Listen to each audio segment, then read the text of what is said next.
And Chapter 16 of Weasel. Silently, I crept out of bed, dressed and put on my coat, boots, hat, and gloves. I found Pa's gun and some bullets. I was going to find Weasel. Pa wouldn't like it, but hadn't he said we had to do the best we could on our own? I was about to leave when I saw Molly's papers and pens on the table. I decided to write a letter to Pa, but after a few starts, I crumpled the paper and threw it into the fire. I didn't know myself what I was going to do, so how could I tell Pa? I eased quietly out the door. It was late February, and we were having what Pa called sucker spring. That meant warm weather that tried to fool you into thinking winter was over. The snow was grainy and wet, so my footsteps made a squishy sound as I walked. The moon shining on the snow made the night seem almost as bright as day. I had made the journey to Weasel's cabin so many times in my mind that I didn't hesitate about which way to go. For a minute I stopped to consider whether I ought to take Job. It would be a lot faster, and I'd have liked his company, but I felt bad enough about sneaking out without telling Pa, and if something happened to me, I'd be leaving Molly and Pa without a gun or a horse. Better to walk, I decided.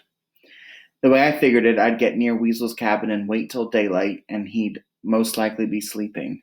I'd sneak up and what? Kill a sleeping man? I guess you'll know what to do when you have to do it, I told myself. Maybe it was true. All I really knew was that I had to do something. I had to go back. I hurried on, trying to keep my mind empty. When the sky began to show bright in the east, I figured I was pretty close to Weasel's place. I stopped and hid myself in a thick stand of spruce trees where I'd be out of the wind and safe from Weasel's eyes. No sense in meeting up with him as he made his way home. It was hard to stay still. I was so jumpy. Every tree branch scraping in the wind made me turn, expecting to see Weasel step right into my hiding place. At last the day dawned gray and solemn, and I figured Weasel would most likely be home by now and fixing to sleep. I came out and began walking slowly toward where I thought his cabin was. I didn't want any pesky crows or blue jays sounding off and warning Weasel that someone was coming, so I took my time. I had to circle back and around a few times until there it was, Weasel's cabin. I could feel my heart begin to thump as I remember lying helpless on the floor when Weasel told his awful tales. I imagined the scene inside. Weasel asleep on his pile of filthy furs, not knowing I was sneaking up on him, just like he'd gone sneaking up on so many others. Keeping that thought in my mind, I crept closer. I had that same cold feeling as before when I'd been trapping in the cabin. The coldness that shut everything else out but Weasel and what I had to do next. I was surprised to see that the door was open a crack. Holding my breath, I stepped forward to peer through the opening, sure I'd find myself face to face with Weasel. Sure. There was a sudden burst of sound as a goose broke from the cover of a nearby tree in a flurry of beating wings, scaring me half out of my wits. Ah! My breath came rushing out in a cry of surprise. Then something dark and furry ran out of the cabin door right past my feet. Screaming now, I fell backwards into the snow, my gun flying out of my hands.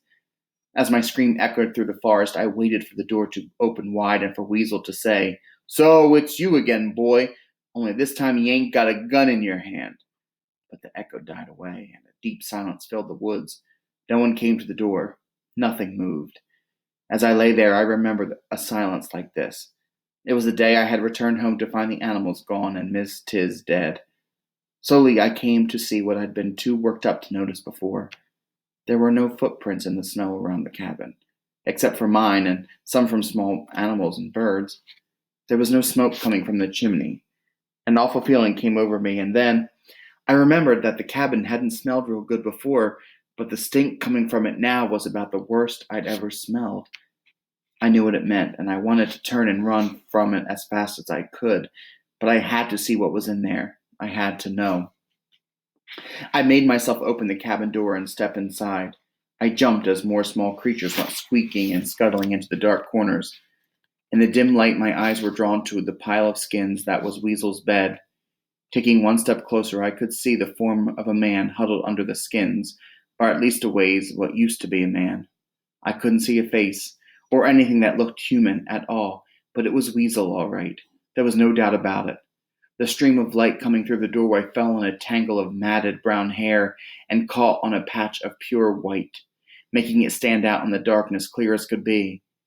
Covering my mouth, I turned and began running through the snow. I didn't know how long I ran through the forest, choking and crying, feeling more alone than I'd ever felt in my life and more scared. What I'd seen was too awful to think about, but it meant Weasel was dead. Weasel, dead. I couldn't take it in. After a long time, I stopped running and leaned, gasping against a tree. I looked around and it came to me that without thinking about it, I was heading for Ezra's house. It made me feel better to think I was near Ezra, and I kept on running till I thought my heart was going to burst wide open. And suddenly, like before, there was Ezra coming toward me through the woods. "Ezra!" I cried. Ezra ran to meet me. His strong arms pulled me close and held me until I could stop my crying and shaking. He kept his arms around my shoulders while I wiped my face on my sleeve. Even then, it was a while before I could tell him what had happened. When I was finished, I started crying and shivering all over again. Ezra picked me right up and carried me to the Ouija. He fed me and gave me something hot to drink and wrapped me in blankets by the fire. I think I even slept a little. But when I woke up, Ezra was right there next to me. "Ezra," I said. "Weasel. He's dead." Ezra nodded. "He must have. It looked like he died all by himself in his bed." A sudden thought struck me. "Ezra, I wonder, do you think Weasel might have died of poison? You know, from where he shot himself in the foot? If his leg got real bad, he would have been too sick to hunt, too sick to get food and water." My voice dropped off as I thought about the way Weasel must have died. It was awful to think about. Alone, hurt, sick, hungry, and thirsty. The way Pa would have died if Weasel had had his way. "Pa said someday Weasel would get what he deserves," I said, and I sat there thinking how strange it was and how right somehow. After a while, Ezra got up and came back to the fire with something in his hands. It was a shovel. He stood looking at me, and all at once I understood. He meant for us to go back there, to the cabin, to bury Weasel. At first I couldn't believe it. I never wanted to go back there ever, and Ezra hated Weasel too. Why would he want to bury him? I tried to remember what Pa had said about burying. It seemed like it had more to do with the folks doing the burying than with who it was getting buried. Weasel was a savage, I thought, but we aren't. Ezra and me burying Weasel, somehow that seemed right. I got up from my place by the fire, and we followed my trail back to the cabin through the snow. We chose a spot where the sun had warmed the ground a little, but even with that and the thaw we'd had, it was rough digging. We took turns scraping more than digging the frozen earth until we made a shallow grave. Then we went inside, wrapped the skins around what was left of Weasel, and dragged the whole pile into the hole. After we filled in the dirt, we covered it with the biggest rocks we could carry to keep the animals out. Another grave, I thought. How many graves had to be dug because of you, Weasel? I looked at Ezra. There were no tears at this burial, no pretty words to say. It was over. Weasel was dead and buried. Are you happy now, Ezra? I wondered. Am I? All I could think of was how tired I felt. Then I remembered Crabapple. There wasn't a sign of him anywhere. He must have run away, I decided. I imagined him running free and wild in the woods, doing as he pleased, and I smiled. Stubborn old Crabby. He probably liked it just fine. Ezra and I turned away from Weasel's grave and walked into the forest together. Ezra stayed with me until we could see our cabin in the distance, and then he stopped. "Wait, Ezra. Please don't go yet. I have to get something," I said. I ran to the stone wall and got Molly's letter and handed it to Ezra, saying, "It's from Molly. It would mean a lot to her if you'd write back. I would mean a lot to all of us to know how you're doing. We think about you all the time." Ezra grasped the letter and both my hands in his. He looked at me and smiled. Then he started off past me for a long moment. His eyes seemed to be looking at a new place, and I wished, like always, that I knew what he was seeing. He squeezed my hands hard, then turned to go. I watched him disappear into the trees. "Goodbye, Ezra," I called. "Goodbye." Pa could barely speak when he saw me. He was glad I was home safe and mad as a hornet at me for going both at the same time. "I didn't mean to worry you, Pa," I said. "It was just something I had to do. Weasel's dead." From the look on his face, I knew he was afraid of what I'd done. "No, Pa," I said. "I didn't kill him." I told Pa and Molly the whole story. It was strange. I had thought I'd feel so good when Weasel was dead, carefree and happy like before, but it wasn't like that. I felt different.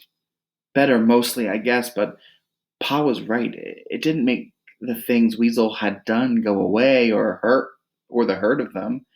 I still thought about Ezra at night and wished I could help him, and I had terrible dreams about Weasel's cabin and what I had seen there.